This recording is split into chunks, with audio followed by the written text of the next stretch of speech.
If everyone should at least have an untraceable phone that cannot be tracked, at least not by internet. This is a feature phone. Simply makes calls and receives messages using GSMR or GPRS. Now, no, actually GSM. Now, we have it having a problem with the mouthpiece, aka microphone. That means in voice recorder, when I try to record it, I cannot hear anything, but I just hear hissing in the background. Now, we take it apart to replace the mouthpiece or microphone. Oh, it actually means that when you make a call, the person on the other end would not hear you. So this is what I'm trying to solve, and to solve that, we have to get inside, and therefore we need to break it open. And it's unfortunate that I'm recording in portrait. I don't know whether you can flip to landscape in the middle of a video. I would be very grateful.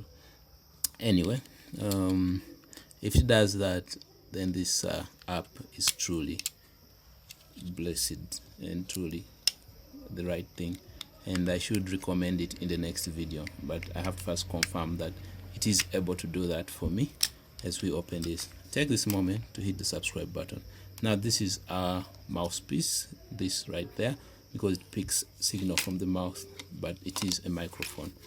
Now I need to remove the old one. You know, this board looks really butchered, very dirty, although it has been bathed in water. What do they call it? What's that water that flows after it has rained?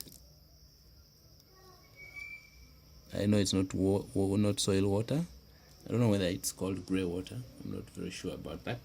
I need to consult my little civil engineering knowledge. Anyway, this is a group of microphones, but we only need one for today's job. And this pack is actually very affordable on our market and can mean the difference. With this, you can afford to kill as many microphones you have, because you have a source from which to source donors. So anyway, prior to soldering this mic into the phone, we need to tin its terminals. That means applying a veneer of solder at the tips of the terminal.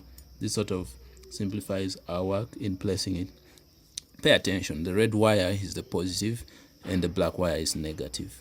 Now on the board here, it is indicated positive, so we will secure our positive terminal right to that, and this negative terminal right to that.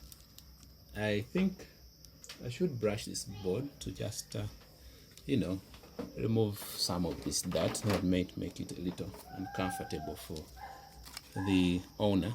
Oh, I plan to dispose this off. And by the way, I think I'm going to start a channel that deals with art, and more so electronic art, and in other words, looking at restoration of dead electronics as a piece of art that will both restore beautiful devices into functionality and save the landfills, saving Mother Earth. So that will have a cascading effect that should be beautiful. I do not know whether you guys will support me in buying those art pieces, but it's just the idea that lingers on. I hope no one borrows it for now, but yep, welcome back to Phone Lookout. Anyway, I now assemble. I would like to clean the entire assembly, but for now I am seeking functionality, because this was abandoned in my workshop and I am restoring it so the next person might have a second-hand device that can serve their needs.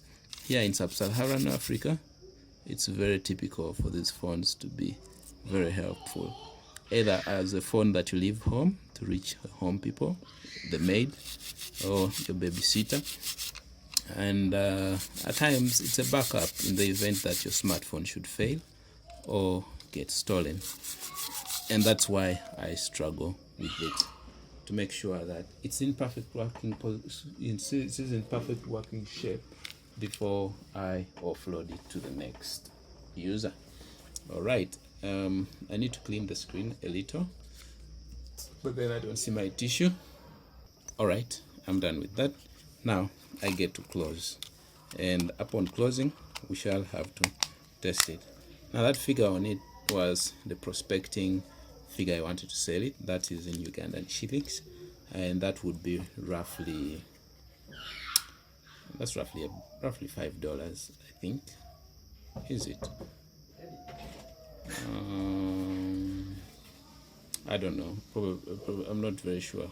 But it's less than 10. It's less than $10, because $10 would be 37,000. So this may be roughly $6 or 5.